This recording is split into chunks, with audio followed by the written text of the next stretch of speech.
ಕರ್ನಾಟಕ ರಾಜಕೀಯದಲ್ಲಿ ಗೃಹ ಸಚಿವ ಪ್ರಿಯಾಂಕ್ ಖರ್ಗೆ ಹಾಗೂ ರಾಷ್ಟ್ರೀಯ ಸ್ವಯಂ ಸೇವಕ ಸಂಘ ಅಂದ್ರೆ ಆರ್ಎಸ್ಎಸ್ ನಡುವಿನ ವಾಕ್ಸಮರ ತಾರಕಕ್ಕೇರಿದೆ. ಆರ್ಎಸ್ಎಸ್ ವಿಚಾರಧಾರೆಗಳ ವಿರುದ್ಧ ಪ್ರಿಯಾಂಕ್ ಖರ್ಗೆ ಸರಣಿ ವಾಗ್ದಾಳಿಯನ್ನ ನಡೆಸ್ತಾ ಇದ್ದಾರೆ. ಇತ್ತ ರಾಜ್ಯ ಮತ್ತು ರಾಷ್ಟ್ರ ಮಟ್ಟದ ಬಿಜೆಪಿ ನಾಯಕರು ಖರ್ಗೆ ವಿರುದ್ಧ ಕೆಂಡಾಮಂಡಲರಾಗಿದ್ದಾರೆ. ಆದ್ರೆ ಈ ಇಡೀ ವಿವಾದಕ್ಕೆ ಈಗ ದೊಡ್ಡ ಟ್ವಿಸ್ಟ್ ಸಿಕ್ಕಿದೆ. ಖರ್ಗೆ ಮತ್ತು ಆರ್ಎಸ್ಎಸ್ ನಡುವಿನ ಈ ಸಂಘರ್ಷದ ಬಗ್ಗೆ ಖುದ್ದು ಪ್ರಧಾನಿ ನರೇಂದ್ರ ಮೋದಿ ಅವರೇ ಈಗ ಅಖಾಡಕ್ಕಿಳಿದು ಖಡಕ್ ಪ್ರತಿಕ್ರಿಯೆಯನ್ನ ನೀಡಿದ್ದಾರೆ.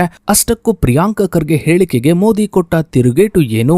ಈ ಬಗ್ಗೆ ಬಿಜೆಪಿ ಪಡೆ ಕಾಂಗ್ರೆಸ್ ಸರ್ಕಾರ ಮತ್ತು ಖರ್ಗೆ ವಿರುದ್ಧ ಯಾವ ರೀತಿಯ ಗಂಭೀರ ಆರೋಪಗಳನ್ನ ಮಾಡ್ತಾ ಇದೆ? ಅಷ್ಟಕ್ಕೂ ಸಿದ್ದರಾಮಯ್ಯ ರಾಜೀನಾಮೆ ಕೊಟ್ಟ ಬಳಿಕ ರಾಜ್ಯ ಕಾಂಗ್ರೆಸ್ನಲ್ಲಿ ಹಾಗೂ ದೇಶದ ರಾಜಕೀಯದಲ್ಲಿ ಏನೆಲ್ಲ ನಡೀತಾ ಇದೆ, ಇದರ ಬಗ್ಗೆನೇ ಒಂದು ವಿಶೇಷ ವರದಿ ಇದೆ, ಬನ್ನಿ ನೋಡ್ತಾ ಹೋಗೋಣ.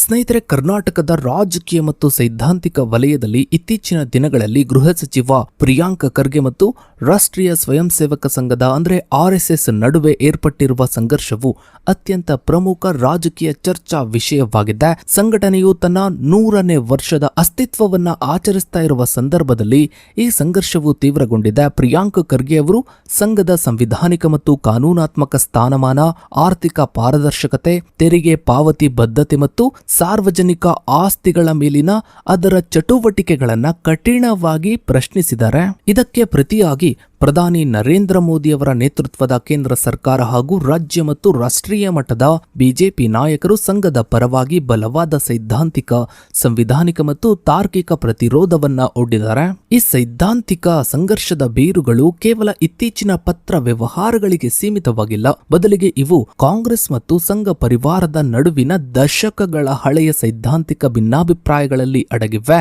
ಎಐಸಿಸಿ ಅಧ್ಯಕ್ಷ ಮಲ್ಲಿಕಾರ್ಜುನ್ ಖರ್ಗೆ ಮತ್ತು ಇವರ ಮಗ ಪ್ರಿಯಾಂಕ್ ಖರ್ಗೆ ಇಬ್ಬರು ಆರ್ಎಸ್ಎಸ್ ಸಿದ್ಧಾಂತವನ್ನ ವಿಷಕ್ಕೆ ಹೋಲಿಸಿದ್ದು ಇದು ದೇಶದ ಏಕತೆಗೆ ಧಕ್ಕೆ ತರುತ್ತಿದೆ ಎಂದು ಸದಾ ಆರೋಪಿಸುತ್ತಲೇ ಬಂದಿದ್ದಾರೆ.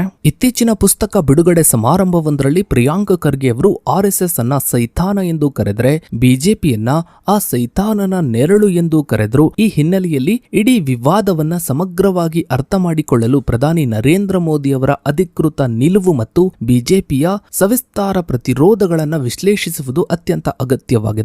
ಸ್ನೇಹಿತರೆ, ಪ್ರಧಾನಿ ನರೇಂದ್ರ ಮೋದಿ ಅವರು ಸಂಘದ ದೀರ್ಘಕಾಲದ ಸ್ವಯಂ ಸೇವಕರಾಗಿ ಮತ್ತು ಪ್ರಚಾರಕರಾಗಿ ಬೆಳೆದ ಹಿನ್ನೆಲೆಯನ್ನ ಹೊಂದಿದ್ದಾರೆ. ಆರ್ಎಸ್ಎಸ್ ಶತಮಾನೋತ್ಸವದ ಹಿನ್ನೆಲೆಯಲ್ಲಿ ಇವರು ಸಂಘದ ಕಾರ್ಯವೈಖರಿಯನ್ನ ಮತ್ತು ಅದರ ಕೊಡುಗೆಗಳನ್ನ ರಾಷ್ಟ್ರೀಯ ಹಾಗೂ ಅಂತಾರಾಷ್ಟ್ರೀಯ ಮಟ್ಟದಲ್ಲಿ ಬಲವಾಗಿ ಸಮರ್ಥಿಸಿಕೊಂಡಿದ್ದಾರೆ. ಪ್ರಧಾನಿ ಮೋದಿ ಅವರು ತಮ್ಮ ಸ್ವತಂತ್ರ ದಿನಾಚರಣೆಯ ಕೆಂಪು ಕೋಟೆಯ ಭಾಷಣದಲ್ಲಿ ಆರ್ಎಸ್ಎಸ್ ಅನ್ನು ವಿಶ್ವದ ಅತಿದೊಡ್ಡ ಸ್ವಯಂ ಸೇವಕ ಸಂಸ್ಥೆ ಅಂದ್ರೆ ಎನ್ಜಿಒ ಎಂದು ಬಣ್ಣಿಸಿದ್ರು ಮತ್ತು 100ನೇ ವರ್ಷಕ್ಕೆ ಕಾಲಿಡುತ್ತಿರುವ ಸಂಘಟನೆಯ ಬಡವರ ಕಲ್ಯಾಣದ ಶ್ರಮವನ್ನ ಕೊಂಡಾಡಿದರು. ಸಂಘದ ನಿಸ್ವಾರ್ಥ ಸೇವಾ ಮನೋಭಾವವು ದೇಶದ ಯುವಜನರಲ್ಲಿ ಶಿಸ್ತು ಮತ್ತು ರಾಷ್ಟ್ರೀಯತಾ ಮನೋಭಾವವನ್ನ ಮೂಡಿಸುತ್ತಿದೆ ಎಂದು ಇವರು ಪ್ರತಿಪಾದಿಸಿದ್ದಾರೆ. ಪ್ರಕೃತಿ ವಿಕೋಪಗಳ ಸಂದರ್ಭದಲ್ಲಿ, ಜಾಗತಿಕ ರಕ್ಷಣಾ ಕಾರ್ಯಾಚರಣೆಗಳಲ್ಲಿ ಹಾಗೂ ಲಾಕ್ಡೌನ್ ನಂತಹ ಅವಧಿಯಲ್ಲಿ ಸಂಘದ ಸ್ವಯಂ ಸೇವಕರು ತೋರಿಸಿದ ಸೇವೆಯನ್ನ ಪ್ರಧಾನಿಯವರು ದೇಶದ ಪ್ರಗತಿಗೆ ಮೂಲಾಧಾರ ಎಂದು ಕರೆದಿದ್ದಾರೆ. ಇನ್ನು ಪ್ರಿಯಾಂಕ್ ಖರ್ಗೆ ಅವರು ಪ್ರಧಾನಿ ನರೇಂದ್ರ ಮೋದಿ ಮತ್ತು ಆರ್ಎಸ್ಎಸ್ ನಡುವಿನ ಬಾಂಧವ್ಯವನ್ನ ರಾಜಕೀಯವಾಗಿ ಟೀಕಿಸಿದ್ದು, ಮೋಹನ್ ಭಾಗವತ್ ಅವರು ಇತ್ತೀಚೆಗೆ ನೀಡಿದ 75 ವರ್ಷ ತುಂಬಿದ ನಾಯಕರು ಇತರರಿಗೆ ಅವಕಾಶವನ್ನ ನೀಡಬೇಕು ಎಂಬ ಹೇಳಿಕೆಯನ್ನ ಉಲ್ಲೇಖಿಸಿದ್ದಾರೆ. ಅಂದ್ರೆ ಬಿಜೆಪಿಯಲ್ಲಿ ಒಂದು ರೂಲ್ಸ್ ಇದೆ, 75 ವರ್ಷ ಆದ್ಮೇಲೆ ರಾಜೀನಾಮೆಯನ್ನ ಕೊಟ್ಟು ಸಂಘಟನೆಯಲ್ಲಿ ಕೆಲಸ ಮಾಡಬೇಕು ಅನ್ನೋದು. ಇದನ್ನ ಉಲ್ಲೇಖಿಸಿ ಪ್ರಧಾನಿ ಮೋದಿ ಅವರಿಗೆ ಈಗ 75 ವರ್ಷ ದಾಟಿದೆ, ಅವರನ್ನ ಸಂಘಟನೆಯು ಮಾರ್ಗದರ್ಶಕರ ಮಂಡಳಿಗೆ ಕಳುಹಿಸುತ್ತದೆಯೇ ಎಂದು ವ್ಯಂಗ್ಯವಾಡಿದ್ದಾರೆ. ಇದಕ್ಕೆ ಪ್ರತಿಯಾಗಿ ಆರ್ಎಸ್ಎಸ್ ನಾಯಕರಾದ ದತ್ತಾತ್ರೇಯ ಹೊಸಬಾಳೆ ಮತ್ತು ಸಂಘದ ಇತರ ವಕ್ತಾರರು ಸಂಘವು ಇಂತಹ ರಾಜಕೀಯ ಪ್ರೇರಿತ ಟೀಕೆಗಳಿಂದ ಎಂದಿಗೂ ಕೂಡ ವಿಚಲಿತವಾಗುವುದಿಲ್ಲ ಮತ್ತು ಪ್ರಧಾನಿ ನರೇಂದ್ರ ಮೋದಿ ಹಾಗೂ ಸಂಘದ ನಡುವೆ ಯಾವುದೇ ಸೈದ್ಧಾಂತಿಕ ಭಿನ್ನಾಭಿಪ್ರಾಯಗಳಿಲ್ಲ ಎಂದು ಸ್ಪಷ್ಟಪಡಿಸಿದ್ದಾರೆ. ಇದರೊಂದಿಗೆ ಪ್ರಧಾನಿ ಮೋದಿಯವರ ನಾಯಕತ್ವದಲ್ಲಿ ಕೇಂದ್ರ ಸರ್ಕಾರವು ಜುಲೈ 2024ರಲ್ಲಿ ಸರ್ಕಾರಿ ನೌಕರರು ಆರ್ಎಸ್ಎಸ್ ಚಟುವಟಿಕೆಗಳಲ್ಲಿ ಭಾಗವಹಿಸುವುದರ ಮೇಲಿದ್ದಂತಹ 58 ವರ್ಷಗಳ ಹಳೆಯ ನಿಷೇಧವನ್ನ ರದ್ದುಗೊಳಿಸುವ ಮೂಲಕ ಸಂಘಕ್ಕೆ ಸಂವಿಧಾನಿಕ ಜಯವನ್ನ ತಂದುಕೊಟ್ಟಿದೆ. ಪ್ರಿಯಾಂಕ್ ಖರ್ಗೆ ಅವರ ಪ್ರಮುಖ ಆರೋಪಗಳು ಮತ್ತು ಬೇಡಿಕೆಗಳೇನು ಅಂದ್ರೆ, ಆರ್ಎಸ್ಎಸ್ ಸಂವಿಧಾನಿಕವಾಗಿ ನೋಂದಣಿಯಾಗಿಲ್ಲ, ರಿಜಿಸ್ಟರ್ ಆಗಿಲ್ಲ ಹಾಗೂ ತೆರಿಗೆ ಪಾವತಿಯಿಂದ ನುಣುಚಿಕೊಳ್ತಾ ಇದೆ, ತಪ್ಪಿಸಿಕೊಳ್ತಾ ಇದೆ. ಅದೇ ಪ್ರಧಾನಿ ನರೇಂದ್ರ ಮೋದಿ ಮತ್ತು ಆರ್ಎಸ್ಎಸ್ ನಾಯಕರ ಅಧಿಕೃತ ನಿಲುವುಗಳೇನು ಅಂದ್ರೆ, ಸಂಘವು ನಿಸ್ವಾರ್ಥ ಸಮಾಜ ಸೇವೆಗೆ ಬದ್ಧವಾಗಿದೆ, ಬಡವರ ಕಲ್ಯಾಣಕ್ಕಾಗಿ ಅಭಿವೃದ್ಧಿಗಾಗಿ ಶ್ರಮಿಸುವ ವಿಶ್ವದ ಅತಿದೊಡ್ಡ ಸ್ವಯಂ ಸೇವಕ ಸಂಸ್ಥೆಯಾಗಿದೆ. ಪ್ರಿಯಾಂಕ ಖರ್ಗೆ ಅವರ ಪ್ರಕಾರ ದೇಶದ ವಿವಿಧ ಭಾಗಗಳಿಂದ ಮತ್ತು ವಿದೇಶಗಳಿಂದ ಪಡೆಯುತ್ತಿರುವ ಗುರುದಕ್ಷಿಣೆ ದೇಣಿಗೆಯು ಅಂದ್ರೆ ಫಂಡಿಂಗ್ ಅಕ್ರಮ ಹಣ ವರ್ಗಾವಣೆಯಾಗಿದೆ. ಅದೇ ಮೋದಿ ಮತ್ತು RSS ನ ಪ್ರಕಾರ 100 ವರ್ಷಗಳಿಂದ ಸಂಘವು ಸಾರ್ವಜನಿಕ ವಿಶ್ವಾಸಾರ್ಹತೆಯ ಮೇಲೆ ಬೆಳೆದಿದ್ದು ದೇಶದ ಪ್ರಗತಿಯಲ್ಲಿ ಇದರ ಪಾತ್ರ ನಿರ್ಣಾಯಕವಾಗಿದೆ. ಇನ್ನು ಪ್ರಿಯಾಂಕ ಖರ್ಗೆ ಅವರ ಪ್ರಕಾರ ಸರ್ಕಾರಿ ಶಾಲೆಗಳು, ಕಾಲೇಜುಗಳು ಮತ್ತು ದೇವಸ್ಥಾನಗಳ ಆವರಣದಲ್ಲಿ RSS ಚಟುವಟಿಕೆಗಳನ್ನ ಸಂಪೂರ್ಣವಾಗಿ ನಿಷೇಧಿಸಬೇಕು.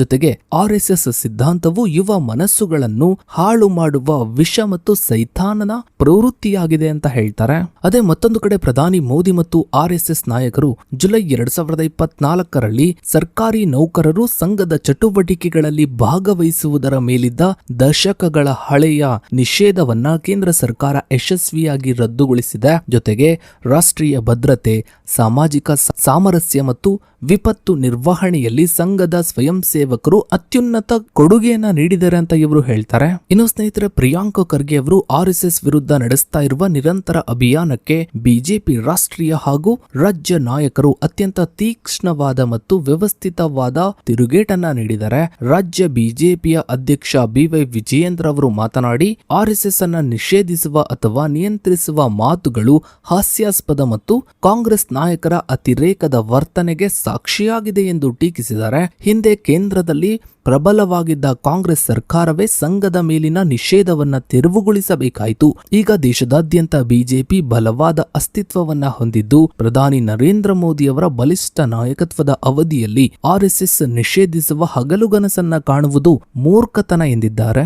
ಇದರೊಂದಿಗೆ ಕರ್ನಾಟಕ ಸರ್ಕಾರವು ತನ್ನ ವೈಫಲ್ಯಗಳನ್ನು ಮುಚ್ಚಿಕೊಳ್ಳಲು ಇಂತಹ ವಿವಾದಗಳನ್ನು ಸೃಷ್ಟಿಸ್ತಾ ಇದೆ ಎಂದು ಇವರು ದೂಷಿಸಿದರು. ಗೂಗಲ್ ಸಂಸ್ಥೆಯ 1.3 ಲಕ್ಷ ಕೋಟಿ ಮೌಲ್ಯದ ಭಾರತದ ಮೊದಲ ಹೈಪರ್ ಸ್ಕೇಲ್ ಡೇಟಾ ಸೆಂಟರ್ ಮತ್ತು AI ಹಬ್ ಯೋಜನೆಯನ್ನ ಕರ್ನಾಟಕವು ಆಂಧ್ರ ಪ್ರದೇಶಕ್ಕೆ ಬಿಟ್ಟುಕೊಟ್ಟಿದ್ದರಿಂದ ಇದರಿಂದ ರಾಜ್ಯದ ಯುವಕರಿಗೆ ಸಿಗಬೇಕಾದ 30,000 ಉದ್ಯೋಗಗಳನ್ನ ಕೈತಪ್ಪಿಸಿವೆ. ಮಾಹಿತಿ ತಂತ್ರಜ್ಞಾನ ಸಚಿವರಾಗಿ ಪ್ರಿಯಾಂಕ ಖರ್ಗೆ ಅವರು ಇದರಲ್ಲಿ ಸಂಪೂರ್ಣ ವಿಫಲರಾಗಿದ್ದು ಜನರ ಗಮನವನ್ನ ಬೇರೆಡೆಗೆ ಸೆಳೆಯಲು RSS ವಿವಾದವನ್ನ ಎತ್ಕೊಂಡಿದ್ದಾರೆ ಅಂತ ವಿಜಯೇಂದ್ರ ಅವರು ಆಪಾದಿಸಿದರು. ಇನ್ನು ವಿಧಾನಸಭೆಯ ವಿರೋಧ ಪಕ್ಷದ ನಾಯಕ R ಅಶೋಕ್ ಅವರು ಮಾತನಾಡಿ ಸಂಘವನ್ನ ನಿರಂತರವಾಗಿ ನಿಂದಿಸುವುದು ಆಕಾಶಕ್ಕೆ ಉಗುಳಿದಂತೆ ಎಂದು ಲೇವಡಿ ಮಾಡಿದ್ದಾರೆ. ಕಲ್ಯಾಣ ಕರ್ನಾಟಕ ಮತ್ತು ಕಲಬುರಗಿ ಭಾಗವನ್ನ 4 ದಶಕಗಳ ಕಾಲ ರಾಜಕೀಯವಾಗಿ ನಿಯಂತ್ರಿಸಿದ ಖರ್ಗೆ ಕುಟುಂಬವು ಅಲ್ಲಿ ಯಾವುದೇ ಗಣನೀಯ ಅಭಿವೃದ್ಧಿಯನ್ನ ಮಾಡಿಲ್ಲ.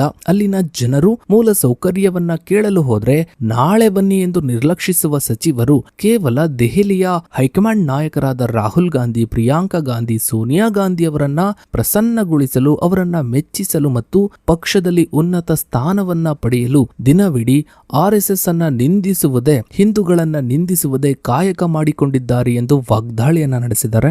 ಇನ್ನು ಮುಂದಿನ ದಿನಗಳಲ್ಲಿ ಇವರಿಬ್ಬರ ಸಂಘರ್ಷ ಯಾವ ಹಂತಕ್ಕೆ ಹೋಗಿ ತಲುಪುತ್ತೆ ಅನ್ನೋದನ್ನ ಕಾದು ನೋಡಬೇಕಿದೆ. ಸೊ ಇದಾಗಿತ್ತು ಸ್ನೇಹಿತರೆ ಇವತ್ತಿನ ಈ ಒಂದು ವಿಡಿಯೋದ ಬಗ್ಗೆ ನಿಮ್ಮ ಅನಿಸಿಕೆ ಅಭಿಪ್ರಾಯಗಳನ್ನ ತಪ್ಪದೆ ಕಮೆಂಟ್ ಸೆಕ್ಷನ್ ಅಲ್ಲಿ ಕಮೆಂಟ್ ಮಾಡಿ. ಹಾಗೆ ವಿಡಿಯೋಗೊಂದು ಲೈಕ್ ಮಾಡ್ತಾ ವಿಡಿಯೋನ ಆದಷ್ಟು ಎಲ್ಲ ಕಡೆ ಶೇರ್ ಮಾಡಿ. ನೀವಿನ್ನು ನಮ್ಮ ಚಾನಲ್ಗೆ ಸಬ್ಸ್ಕ್ರೈಬ್ ಆಗಿಲ್ಲ ಅಂದ್ರೆ ಕೆಳಗಡೆ ಕಾಣ್ತಾ ಇರೋ ಸಬ್ಸ್ಕ್ರೈಬ್ ಅನ್ನ ಕ್ಲಿಕ್ ಮಾಡಿ. ಹಾಗೆ ಪಕ್ಕದಲ್ಲಿ ಕಾಣೋ ಬೆಲ್ ಐಕಾನ್ ಕೂಡ ಕ್ಲಿಕ್ ಮಾಡಿ. ಥ್ಯಾಂಕ್ಸ್.